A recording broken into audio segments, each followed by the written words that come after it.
Ma vie en dépend. J'ai besoin de rencontrer Dieu. Ce n'est pas un surplus, c'est un besoin. J'ai besoin,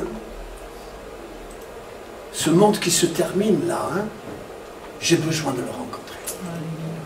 Et c'est pour ça, ouvre bien tes oreilles et surtout ton cœur. Que Dieu bénisse son serviteur Khala. Amen.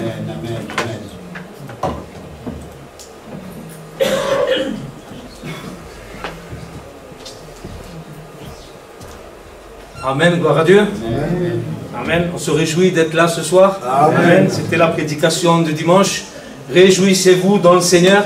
Mais on ne peut que se réjouir si on est dans le Seigneur. Amen. Pas de l'autre côté. Amen. Et on se rappelle aussi de la prédication de vendredi. Cette crainte qu'il a mis dans nos cœurs. C'est vrai. Et Dieu a mis dans nos cœurs la pensée de l'éternité. Et si vous imaginez un peu l'éternité c'est quelque chose qui n'aura jamais de fin. Parce que si on vous dit 100 ans c'est déjà beaucoup. Alors imaginez-vous 200 ans, 300 ans, 1000 ans. Mais 1000 ans, ou bien en train d'être avec le Seigneur et être dans cette consolation-là, ou 1000 ans en train de souffrir. 1000 ans. Et je ne parle pas d'une éternité. Parce qu'une éternité, ça peut être plus qu'1 milliard d'années.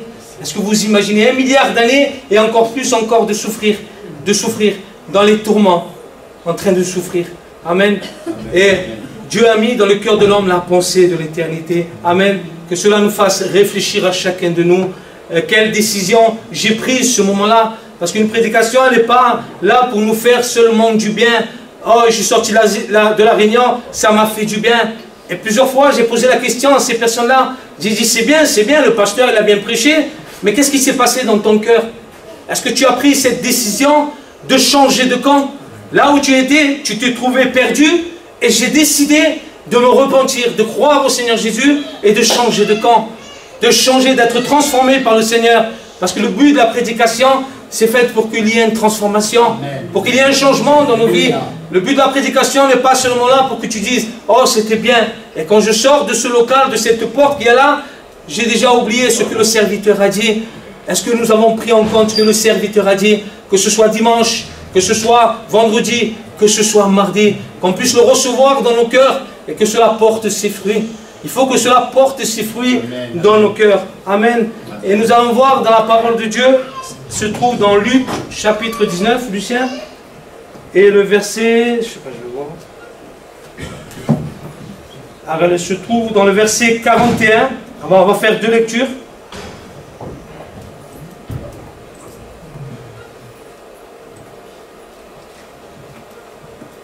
Donc elle se trouve dans le chapitre 19 et verset 41. Vous connaissez cette histoire où Jésus est monté sur un ânon et il traverse la ville tel un roi monté sur un ânon.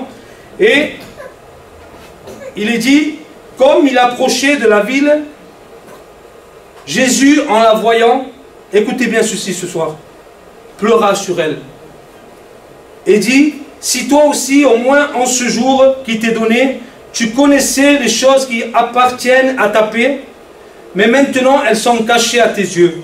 Elle viendra sur toi des jours où tes ennemis t'environneront de tranchées, t'enfermeront et te sortiront de toutes parts.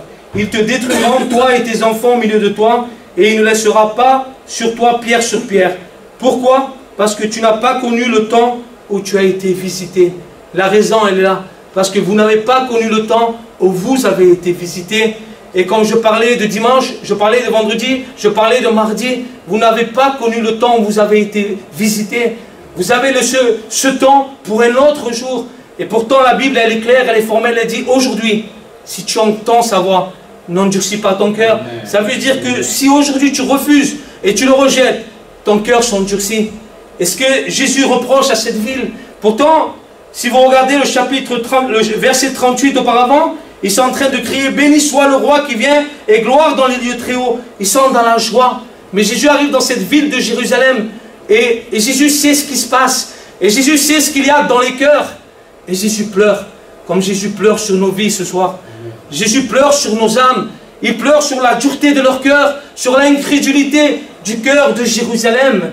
Vous savez, il y a dans le chapitre 13 et verset 34, il est dit, Jérusalem, Jérusalem, toi qui tues les prophètes, qui lapides ceux qui te sont envoyés, Combien de fois ai-je voulu rassembler tes enfants, mais vous ne l'avez pas voulu. Vous ne l'avez pas voulu. Et la question, elle est là. C'est que tu ne le veux pas. Tu continues à le refuser et à le rejeter. Et Jésus qui est rempli d'amour, qui est rempli de compassion, il est dit, il pleure, il pleura. Il pleure sur toi ce soir.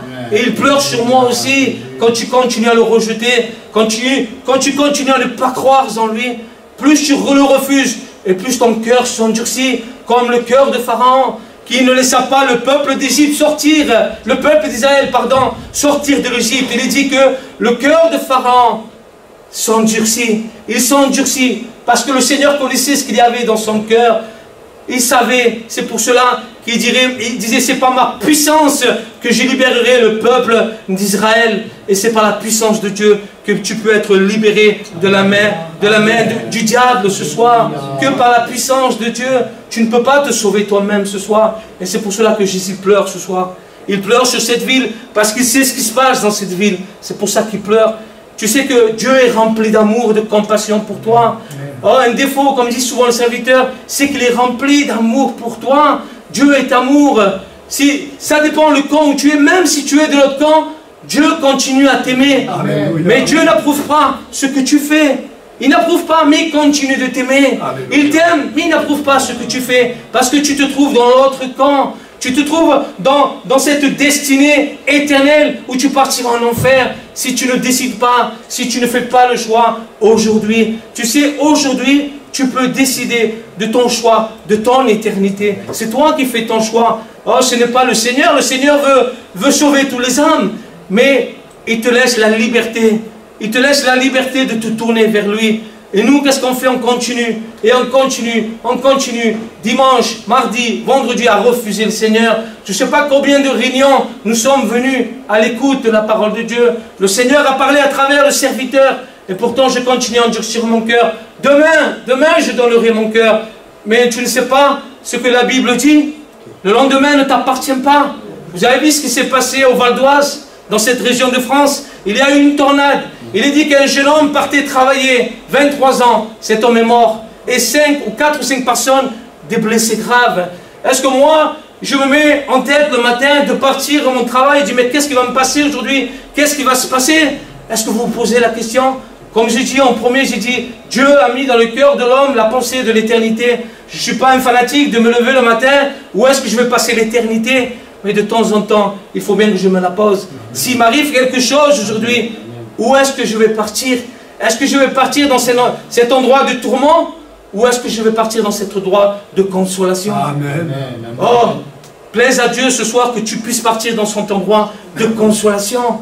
Parce que tu ne sais pas combien de temps il te reste. Tu ne sais pas, et je ne le sais pas, mais Dieu le sait. Et il te fait grâce ce soir. Il te fait grâce et il t'interpelle de venir à lui. Il t'aime, mais il n'approuve pas tes péchés. Il n'approuve pas, il veut que tu changes de camp ce soir. Amen. Il veut que nous changeons de camp. On va faire une deuxième lecture. Elle se trouve dans le chapitre 23, je crois. Versets 26 à 31.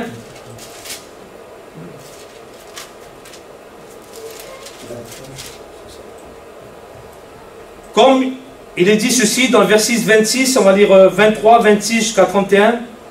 C'est là où Jésus est en train d'être crucifié. Ils vont l'emmener pour être crucifié. Regardez ce qu'il est dit. Comme ils l'ont emmené, ils prirent un certain Simon de Cyrène qui revenait des champs et ils le chargèrent de la croix pour qu'il la porte derrière Jésus. Il était suivi d'une grande multitude comme vous l'êtes ce soir, des gens du peuple. Et des femmes se frappaient la poitrine et se lamentaient sur lui. Donc des femmes et les gens du peuple se frappaient la poitrine et se lamentaient parce qu'ils voyaient Jésus dans cet état-là. Ils voyaient Jésus en train de porter la croix. Et regardez ce qu'il dit. Jésus se tourna vers elle et dit, « Fille de Jérusalem, ne pleurez pas sur moi, mais pleurez sur vous.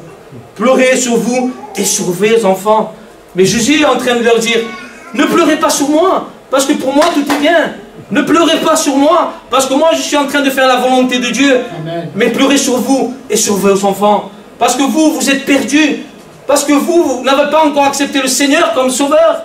Parce que vous êtes perdus. Pour moi tout va bien. Pourquoi vous pleurez sur moi? Des fois je me dis, mais pourquoi les personnes du monde ont à me plaindre? C'est moi qui ai à les plaindre ce soir. Parce que moi, je suis en Christ. et eux, ils sont sans Christ. Moi, je suis dans ce territoire-là, le territoire d'être sauvé, et eux, ils sont dans le territoire d'être perdus. Moi, je suis dans un territoire de vie, eux, ils sont dans un territoire de mort. C'est moi qui ai à les plaindre, c'est moi qui ai à prier pour les gens du monde. Et quand on me dit, oh, j'ai de la peine pour toi, je dis non, n'est pas de la peine pour moi, parce que pour moi, tout va bien. Si moi, je dois partir aujourd'hui, j'ai fait la paix avec le Seigneur, j'ai rencontré le Seigneur dans mon vivant, parce que c'est aujourd'hui. Quand tu seras mort, excusez-moi d'employer ce mot, quand nous allons partir, on ne peut plus changer de camp, c'est fini. Tu n'as plus le droit à une deuxième chance. Tu vas dire, ah maintenant, non, c'est fini. Une fois que tu partiras, c'est fini. Tu as fait ton choix en étant dans ton vivant. Tu as fait ton choix. Et ce soir, tu peux faire ce choix en te tournant vers le Seigneur. Amen. Non, non, ne pleure pas sur Jésus. Ne pleure pas sur lui, ne pleure pas sur les chrétiens. Parce que pour les chrétiens, tout va bien. Amen. Mais pleure sur toi, sur tes enfants, sur ta famille, sur celui qui n'a pas fait la paix avec le Seigneur. Oh, pleurons sur nous si nous ne sommes pas en Christ ce soir. Oh, il y a deux séparations. Comme cet homme a expliqué, il y a une séparation. Il y a un grand abîme entre ceux qui sont sauvés et entre ceux qui sont perdus, afin que ceux qui sont perdus n'aillent pas vers ceux qui sont sauvés, et que ceux qui sont sauvés n'aillent pas vers ceux qui sont perdus. Est-ce que vous imaginez un peu? Et cela durera pour l'éternité. Est-ce que vous êtes rendu compte de cela? Est-ce que vous avez réalisé ce qui est votre âme? Et est-ce qu'on prend conscience ce soir de la gravité de cette éternité-là? Et des fois, j'ai l'impression qu'on oublie cela. On part de ce lieu et ça y est, c'est fini. Je continue, je vais demain matin à mon travail, je vais demain matin à mes activités. Et j'ai déjà oublié la parole de Dieu. Je l'ai déjà oublié. Cette parole, elle n'a rien fait. Peut-être des oiseaux sont venus, comme dit la parole de Dieu, dans la semence. La semence, elle est tombée. Mais qu'est-ce que tu fais dans cette semence? Si elle tombe dans un cœur honnête et bon, elle portera ses fruits. Qu'elle puisse tomber sur un cœur honnête et bon, un cœur qui croit à la parole de Dieu, un cœur qui croit que Dieu est capable de changer sa vie, que Dieu est capable en un instant, aujourd'hui même, de te faire changer de camp, de te faire changer de décision. Tu as assez duré de temps dans ce monde. Ce monde, vous savez, il nous a déçus. Il nous a déçus. Qu'est-ce que nous devons faire ce soir? Mais qu'est-ce que nous devons faire? Il est dit que Jésus est la lumière du monde. Jean 8, 12. Jésus dit, je suis la lumière du monde. Celui qui me suit ne marchera pas dans les ténèbres, mais il aura la lumière de la vie. Alléluia. Il aura la lumière de la vie. Amen, amen. Donc Jésus est la lumière du monde. Et quelle est la lumière de la vie? C'est lui. Vous savez, quand on est dans les ténèbres, on ne sait pas où on va, on trébuche, on tombe. Mais dès qu'on a cette lumière de la vie, on est conduit, on est dirigé, on voit, on n'est plus aveugle. Mais quand je suis dans les ténèbres, vous savez, il y a deux mondes. Si j'ai la lumière de la vie, c'est que j'ai le Seigneur dans ma vie. Par contre, de l'autre côté, si je n'ai pas la lumière de la vie, c'est que j'ai les ténèbres, c'est que j'ai la mort, c'est que je suis perdu. Il y a toujours une séparation. Et quand Dieu créa la lumière et les ténèbres, il a séparé. Il a séparé la lumière avec les ténèbres. Parce que la lumière ne peut pas vivre avec les ténèbres. Elle ne peut pas se mélanger. Il est dit que la lumière est venue dans le monde. Ça veut dire que le Seigneur Jésus est venu dans le monde. Et il est dit que les personnes ont préféré les ténèbres à la lumière. Et c'est ce que nous faisons à chaque fois quand on part de ce lieu et qu'on continue à le refuser. C'est qu'on préfère les ténèbres à la lumière. On continue de le refuser. Et je préfère ce monde de ténèbres, ce monde de mort. Et vous savez, il faut changer de territoire ce soir. Non, je n'ai pas à pleurer sur les chrétiens, mais j'ai à pleurer sur ma propre vie, sur mon propre âme ce soir, sur ma propre âme ce soir. Pourquoi? Parce que moi, je n'ai pas fait la paix avec Dieu. Et n'attendez pas demain. La Bible dit toujours aujourd'hui. Il y a deux chemins, le chemin de la vie et le chemin de la mort. Mais Dieu te dit, choisis le chemin de la vie. Amen. Choisis parce qu'il t'aime. Il t'aime, même si tu choisis le chemin de la mort, il continue de t'aimer. Mais il n'approuvera pas. Il ne peut pas. Et tu dis, prends le choix, prends la décision. C'est à toi. C'est à toi. Je ne peux pas faire la part que tu dois faire. Dieu fera sa part. Mais il ne peut pas faire la part que tu dois faire. Mon ami, ce soir, toi qui es là, tu dois faire ta part ce soir. Amen. Vous savez, quand Jésus a dit, ôtez la pierre, il pouvait le faire. Il pouvait le faire. Quand Jésus a ressuscité Lazare d'entre les morts, vous savez que même à ce moment-là, Jésus pleura. Il a pleuré, Jésus, parce qu'il voyait l'incrédulité. Il voyait l'incrédulité. Parce que lui, il dit, Père, moi je sais que tu m'exauces toujours. Il avait une foi à déplacer les montagnes. Et il veut que cette foi, il puisse nous la transmettre ce soir. Amen. Cette lumière, elle est venue et les ténèbres l'ont refusée. Et nous avons préféré les ténèbres. Et aujourd'hui encore, nous préférons les ténèbres. Quel est notre choix ce soir? Quel est notre choix? Notre choix déterminera notre éternité. Notre éternité. Parce que nous ne savons pas ce qui nous réserve demain. Oh, mais il est dit dans le verset 12 de le chapitre 1, verset 12 de Jean, il est dit, mais à tous ceux qui l'ont reçu, est-ce que tu veux le recevoir? Amen. À tous ceux qui l'ont reçu et qui croient en son nom. Regardez ce qu'il est dit. Elle a donné le pouvoir de devenir enfant de Dieu. Elle a donné le pouvoir de devenir enfant de Dieu. Mais premièrement, à ceux qui l'ont reçu, à ceux qui croient en son nom, au nom de Jésus, elle a donné le pouvoir de devenir enfant de Dieu. Et est-ce que tu veux le devenir ce soir? Est-ce que tu veux devenir? Tout à l'heure, je disais, celui qui me suit, dira Jésus. Est-ce que tu veux suivre Jésus? Ne dis pas Amen et tu continues à suivre un monde qui court à sa perdition. Ne dis pas Amen et tu continues à suivre un homme, à suivre l'argent. Non, ne dis pas Amen, dis Amen si tu es capable ce soir, si Dieu te donne la capacité de prendre cette bonne décision, de suivre, de faire cette route avec le Seigneur Jésus. Dis Amen ce soir à cela. Ne dis pas Amen si dans ton cœur il y a l'incrédulité, si dans ton cœur, si tu es déjà en train de penser ce que tu vas faire à manger tout à l'heure. Ne dis pas Amen, mais dis Amen si dans ton cœur il y a une véritable repentance. Si dans ton cœur tu crois que Jésus est le Fils de Dieu, alors dis Amen ce soir. Dis Amen à la parole de Dieu, parce que Dieu est vivant et il est vivant pour l'éternité. Il use de patience. Quelqu'un l'a dit, je crois que c'est le serviteur. Vous savez qu'il use de patience pour que le maximum d'âmes soient sauvées. Dieu nous aime d'un amour. On ne peut même pas imaginer l'amour que Dieu a envers nous. Mais des fois on continue à être dans ce territoire de mort, ce territoire qui est perdu, ce territoire de mort. Et on continue la lecture, je me suis arrêté. Filles de Jérusalem, ne pleurez pas sur vous, sur moi, dit Jésus, mais pleurez sur vous et sur vos enfants. Pleurez sur vous et sur vos enfants. Et c'est ce que nous devons nous frapper la poitrine. Parce que nous avons encore de la famille qui ne sont pas sauvés. Nos voisins, nos voisines, nos collègues de travail qui n'ont pas fait encore la paix avec Dieu. Peut-être tu te trouves dans de ce nombre-là ce soir.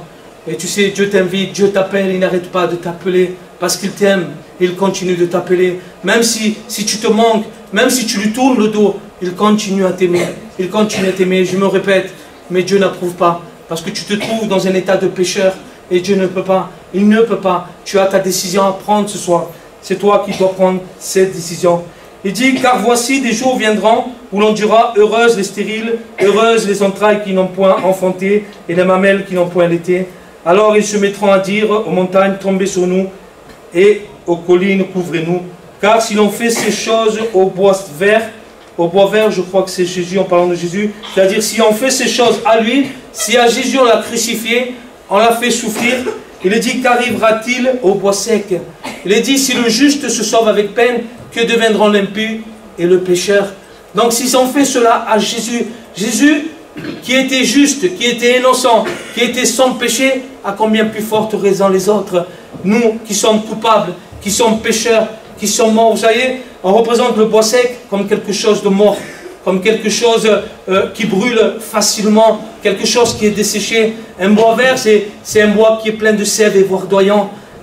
Un bois vert, c'est quelque chose qui est plein de vie. Et Jésus était plein de vie. Le bois vert est représenté comme Jésus là. Il est plein de vie. Il est juste, il est innocent. Mais pourtant, ils l'ont crucifié. Ils l'ont crucifié. Il y avait deux hommes. Ils devaient choisir deux hommes. Il y avait une fête, je crois, qui dit cela un peu plus haut. Vous savez que la foule a crié encore plus fort. Qui voulez-vous que je vous relâche? Barabbas qui avait commis, je crois, un meurtre, ou Jésus qu'on appelle le juste. Vous imaginez un peu, il est en train de leur dire, ou Jésus qu'on appelle le juste, ou Barabbas qui a commis un meurtre.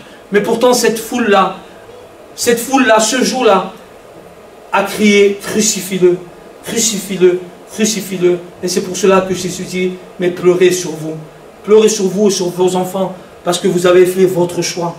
Vous avez fait votre choix en criant, crucifie-le. Moi, qui suis en train de donner ma vie pour vous, vous êtes en train de dire, mais crucifie-le. Alors que dans le chapitre 19, vous êtes en train de me louer. Vous savez, il y a deux foules. Celle qui est en train de louer le Seigneur et celle qui est en train de dire, crucifie-le. Et ce soir, je peux vous poser la question, et je peux me la poser aussi à moi, pardon. Dans quelle foule on se trouve ce soir? Est-ce que je me trouve dans cette foule où j'adore, où je loue le Seigneur? Ou dans cette foule où je crie, crucifie-le? Parce que, vous savez, en train de le rejeter ce soir, vous êtes en train de dire, crucifie-le, crucifie-le, crucifie-le. Oh, tu es en train de rejeter le Seigneur. Et plaise à Dieu ce soir que tu fasses le bon choix. L'éternité dépend de tes choix, de tes décisions, aujourd'hui. Aujourd'hui. Amen. Amen. Et nous avons aussi la parole de Dieu. Vous savez, dans cette parabole du riche et de Lazare, à la fin, il dit, ils ont Moïse et les prophètes qui les écoutent. Nous avons la parole de Dieu pour pouvoir nous conduire, nous diriger, nous convaincre de pécher. Nous avons la prière. Dieu nous a laissé aussi ce moyen de prier pour que les portes s'ouvrent ce soir. Amen. Alors, vous savez, quand nous prions, l'enfer tremble de peur. Alléluia. Quand le peuple de Dieu se met à prier, l'enfer tremble de peur. Parce que nous ne pouvons pas ce que Dieu peut faire au-delà. Moi, je ne peux que être limité parce que je suis qu'un homme. Mais Dieu n'est limité en quoi que ce soit. En quoi que ce soit, Dieu n'est pas limité. Amen. Et vous ne l'avez pas voulu. Et vous ne l'avez pas voulu. Amen. Vous avez été visité et vous n'avez pas fait cas de cette visitation. Et je peux aussi vous poser la même question. Vous êtes visité dans la présence de Dieu ce soir. Parce que Dieu nous visite, Dieu est au milieu de nous. Qu'est-ce que tu fais de cela? Est-ce que tu continues à tracer ton chemin du mauvais côté ou bien de te tourner vers le Seigneur? Le Seigneur t'appelle ce soir à ce que tu te tournes vers lui. Mais n'attends pas demain, n'attends pas dans une semaine. Oh, quand je serai mieux, quand j'aurai plus d'argent, quand ma situation sera mieux, quand mes enfants, quand ceci, quand cela. Non, non, non. Aujourd'hui, si tu en sens savoir, non pas demain, n'endurcis pas ton cœur. Et Jésus pleure pour nous parce qu'il nous aime. Jésus veut qu'on change de chemin, qu'on ne se trouve plus dans ce territoire de mort, dans ce territoire où nous sommes perdus, où ce soir tu puisses changer de territoire, dans ces territoires de vie, dans ces territoires où tu es sauvé pour l'éternité, dans ces territoires de vainqueurs et non de vaincus. Nous sommes des vainqueurs dans le Seigneur. Nous sommes un peuple vainqueur. Nous sommes le peuple des rachetés. Mais ce soir, peut-être tu ne te trouves pas dans ce peuple-là. Et Dieu te fait grâce ce soir de pouvoir te tourner vers lui. Amen. Et Jésus pleure. Vous savez, je pensais dans ce verset-là, et j'ai cherché dans la concordance. La concordance, c'est toutes les fois où cette parole est dite. Et j'ai cherché et j'ai trouvé. Et Jésus a mis dans mon cœur cela. Et Jésus pleure. Pleure. Mais il nous dit, ne pleurez pas sur moi, comme il a dit sur eux. Ne pleurez pas sur les chrétiens, parce que pour eux, tout va bien. Parce que pour eux, c'est la gloire qui les attend. Mais pleurez sur vous et sur vos enfants, si nous n'avons pas encore fait la paix avec le Seigneur. Mais Jésus, une grâce t'est offerte ce soir, comme à moi, ce soir, de faire la paix avec lui. Amen. Amen. Alors, soyez encouragés, soyez bénis ce soir. Amen. Alléluia.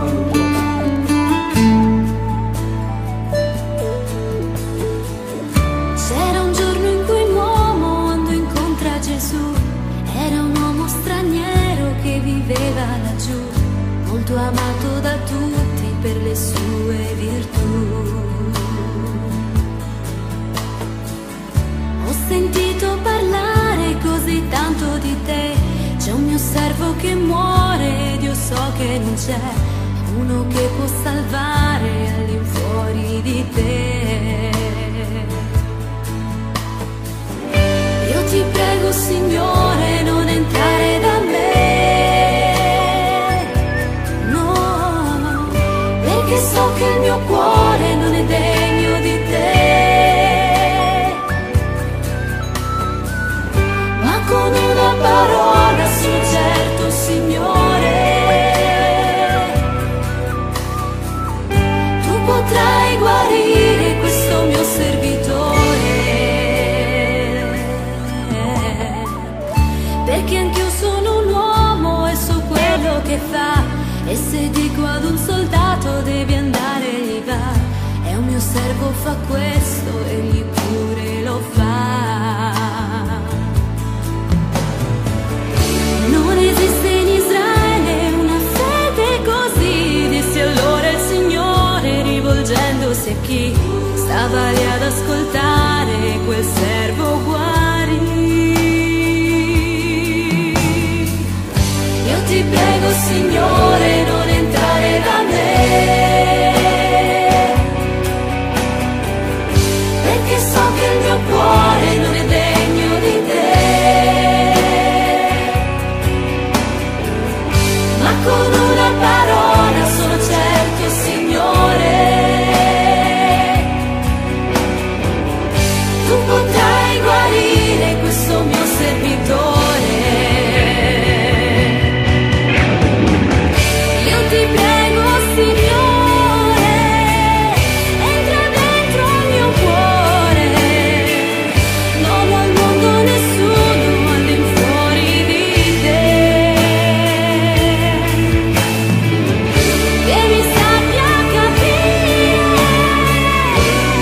fa che cresca ogni giorno la mia fede per te,